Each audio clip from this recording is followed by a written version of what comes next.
మన YouTube channel చూస్తున్న మిత్రులకు యూట్యూబర్స్కి అభినందనలు. ముందుగా మన ఛానల్ వచ్చే కంటెంట్ మీరు చూడాలి అనుకుంటే ఛానల్ సబ్స్క్రైబ్ చేసి బెల్ బటన్ నొక్కి పెట్టండి. ఇప్పుడు ఛార్జింగ్ కేబుల్స్ అసలు మంచి ఏంటి, చెడ్డ ఏంటి, ఏవి వాడాలి, ఏవి వాడకూడదు, వాటి వల్ల మనకు నష్టం ఏంటి, ఎంత పడుతుంది ఏందనేది తెలుసుకుందాం. ఇప్పుడు ఛార్జింగ్ కేబుల్స్లో మంచి వచ్చి ఈఆర్డి, రోబోటెక్, గ్లామరు ఈ కేబుల్స్ బాగా పనిచేస్తాయి.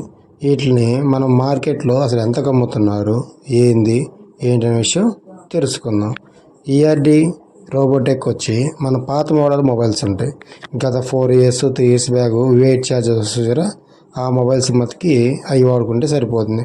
ఇప్పుడు వచ్చే లేటెస్ట్ మొబైల్స్కి ఫాస్ట్ కేబుల్ ఛార్జింగ్ వాడాలి. ఆ ఫాస్ట్ కేబుల్ వచ్చి అందరూ ఫాస్ట్ కేబుల్ అని చెబుతారు, ఆడపెట్టినప్పుడు ఫాస్ట్ కేబుల్ చూపించదు. కంపెనీ అడాప్టర్ కావాలి, కంపెనీ ఉంటేనే పనిచేస్తాయి అని చెబుతారు. అదంతా మోసమే. మీరు అవన్నీ చూడబాకండి. మీ ఛార్జర్ కేబుల్ తీసుకున్నప్పుడు ఆ కేబుల్ ఫాస్ట్ ఛార్జింగ్ పడితేనే మంచిది. ఫాస్ట్ ఛార్జింగ్ పడలేదంటే అది డమ్మీ కేబుల్ లెక్క. ఇప్పుడు మనం వాటికి ఎక్కువ రేటు పెట్టాల్సిన అవసరం లేదు. 100 నుంచి 250 రూపాయలలోపు పెట్టుకుంటే మనకి మంచి ఫాస్ట్ కేబుల్ దొరుకుతుంది. ఇవన్నీ పాత మోడల్స్ అన్నీ 100 రూపాయలలోపే వచ్చేస్తాయి మనకి.